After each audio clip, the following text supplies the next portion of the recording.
ഒന്ന് ശാന്തമായി നിൽക്കാമോ? പതിയൊരു ശ്വാസമെടുക്കൂ. ഈ നിമിഷത്തിലേക്ക്, ഈ ഒരിടത്തേക്ക് നിങ്ങളുടെ മുഴുവൻ ശ്രദ്ധയും കൊണ്ടുവരൂ. നമുക്കൊരുമിച്ച് ഈ അനുഭവത്തിലേക്ക് പതുക്കെ ഇറങ്ങിച്ചെല്ലാം. നിങ്ങളുടെ ചുറ്റുമൊന്ന് നോക്കൂ, നിങ്ങളുടെ ഉള്ളിലേക്കുമൊന്ന് ശ്രദ്ധിക്കൂ. മുന്നിൽ കാണുന്ന ഈ ഇടമുണ്ടല്ലോ, അത് സമാധാനത്തിന്റെയും വിശുദ്ധിയുടെയും ഒരു അടയാളമാണ്. ഒരു പള്ളിയുടെ രൂപം. നമ്മുടെ മനസ്സിനെ സ്രഷ്ടാവിലേക്ക് തുറന്നു വെക്കാൻ പറ്റിയൊരിടം. ഈ യാത്രയുടെയെല്ലാം കാതൽ നമസ്കാരമാണ്. അതെ, സ്രഷ്ടാവിനെ ഓർക്കാനുള്ള, അവൻ നമുക്ക് തന്ന എണ്ണിയാലൊടുങ്ങാത്ത അനുഗ്രഹങ്ങൾക്ക് നന്ദി പറയാനുള്ളൊരു നിമിഷം. സൃഷ്ടി അതിന്റെ സ്രഷ്ടാവുമായി ഒന്നായി ചേരുന്ന ആ ഒരു നിമിഷം. ദിവസവും 5 നേരം കേൾക്കുന്ന ആ പ്രാർത്ഥനാ വിളിയിലെ ബാങ്ക്, അതെന്താണെന്നറിയാമോ? അതൊരു സ്നേഹം നിറഞ്ഞ ക്ഷണമാണ്. നമ്മുടെ എല്ലാം ജീവിതത്തിലെ തിരക്കുകൾക്കിടയിൽ ഒരു നിമിഷം ഹൃദയത്തെ ദൈവത്തിലേക്ക് തിരിക്കാനുള്ള ഒരു ഓർമ്മപ്പെടുത്തൽ.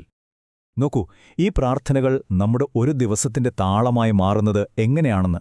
പുലരി വെളിച്ചം മുതൽ രാത്രിയുടെ ആഴത്തിലുള്ള നിശബ്ദത വരെ ജീവിതത്തിന്റെ ഓരോ നിമിഷത്തിലും ഈ ബന്ധം ഒരു തുടിപ്പായി നിലനിൽക്കുന്നു.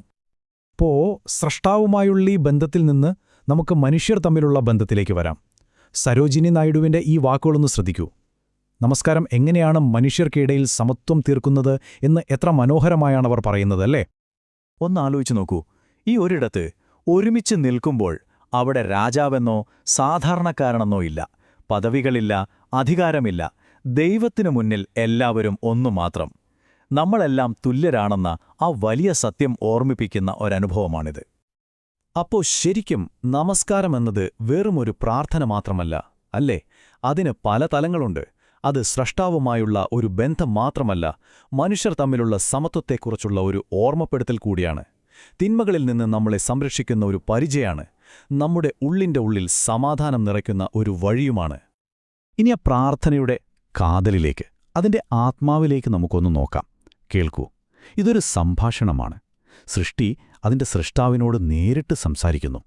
പൂർണ്ണമായ സമർപ്പണത്തോടെ ശരിയായ വഴി കാണിച്ചു തരണമെന്ന് അപേക്ഷിക്കുന്നു. പ്രാർത്ഥന എങ്ങനെയാണ് ഒരു പരിചയാകുന്നത് എന്നറിയാമോ?